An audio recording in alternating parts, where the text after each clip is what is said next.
Foundation Stones to Happiness and Success by James Allen. Chapter 2. Sound Methods. From the 5 foregoing right principles, when they are truly apprehended and practiced, will issue sound methods. Right principles are manifested in harmonious action, and method is to life what law is to the universe. Everywhere in the universe there is the harmonious adjustment of parts, and it is this symmetry and harmony that reveals a cosmos, as distinguished from chaos.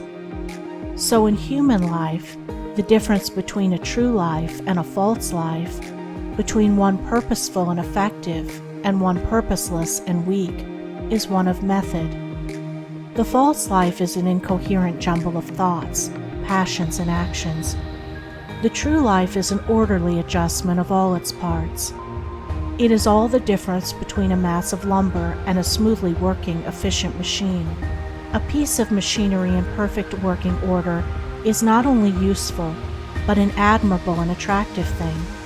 But when its parts are all out of gear and refuse to be readjusted, its usefulness and attractiveness are gone, and it is thrown on the scrap heap. Likewise, a life perfectly adjusted in all its parts, so as to achieve the highest point of efficiency, is not only a powerful life, but an excellent and beautiful thing, whereas a life confused, inconsistent, discordant, is a deplorable exhibition of wasted energy. If a life is to be truly lived, method must enter into and regulate every detail of it, as it enters and regulates every detail of the wondrous universe of which we form a part. One of the most distinguishing differences between a wise man and a foolish man is that the wise man pays careful attention to the smallest things, while the foolish man slurs over them or neglects them altogether.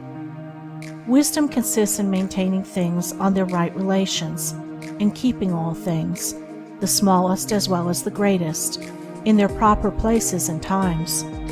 To violate order is to produce confusion and discord, and unhappiness is but another name for discord. The good businessman knows that system is 3 parts of success, and that disorder means failure. The wise man knows that disciplined, methodical living is 3 parts of happiness, and that looseness means misery. What is a fool but one who thinks carelessly, acts rashly, and lives loosely? What is a wise man but one who thinks carefully, acts calmly, and lives consistently? The true method does not end with the orderly arrangement of the material things and external relations of life. This is but its beginning. It enters into the adjustment of the mind, the discipline of the passions, the elimination and choice of words and speech, the logical arrangement of the thoughts, and the selection of right actions. To achieve a life rendered sound, successful, and sweet by the pursuance of sound methods, one must begin not by neglect of the little everyday things, but by assiduous attention to them. Thus the hour of rising is important, and it's regularly significant, as are also the timing of retiring to rest, and the number of hours given to sleep. Between the regularity and irregularity of meals, and the care and carelessness in which they are eaten, is all the difference between good and bad digestion, with all that this applies, and an irritable or comfortable frame of mind, with its train of good or bad consequences. For attaching to these meal times and meal ways are matters of both physiological and psychological significance. The due division of hours for business and for play, not confusing the two. The orderly fitting in of all the details of one's business, times for solitude, for silent thought and for effective action, for eating and for abstinence.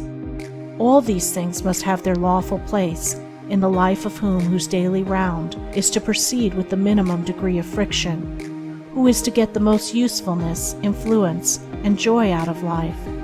But all this is but the beginning of that comprehensive method which embraces the whole life and being. When this smooth order and logical consistency is extended to the words and actions, to the thoughts and desires, then wisdom emerges from folly, and out of weakness comes power sublime. When a man so orders his mind as to produce a beautiful working harmony between all its parts, then he reaches the highest wisdom, the highest efficiency, the highest happiness. But this is the end, and he who would reach the end must begin at the beginning. He must systematize and render logical and smooth the smallest details of his life, proceeding step by step toward the finished accomplishment.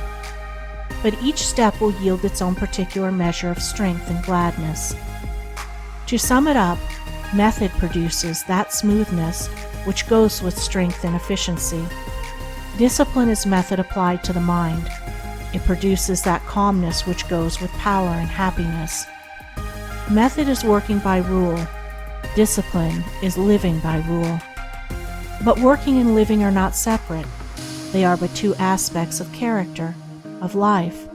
Therefore, be orderly in work, be accurate in speech, be logical in thought.